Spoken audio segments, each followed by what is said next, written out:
Nedavno je ovdje bio ministar Ćorić, govorili ste o otpadu, rekao nam je Ćorić da ne smijemo ni kritizirati, ali nema veze, to nas naravno neće omesti. S obzirom da znate da smo podnijeli i prijavu Europskoj komisiji, jer smo došli na kraju u fazu da moramo napraviti i taj korak, jeste li obavijestili gospodina Ćorića, razgovarali s njime,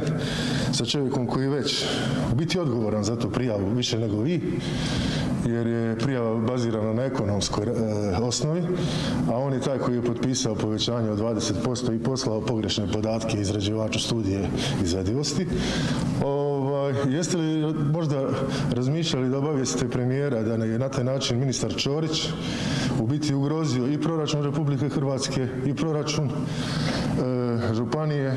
Što se tiče ministra Ćorića, što se tiče našeg centra za gospodarenje otpadom, mislim da je napravio sve onako kao što je morao napraviti, jer nije on izrađivao dokumente, nije on izrađivao studije, nije on izrađivao, provjerili su je ministarstvo, te dokumente provjerila je i Europska komisija kroz Jaspers, svoje tijelo koje za njih odrađuje taj posao. Ako se nađe prigovor, raspravljat će se i o tome.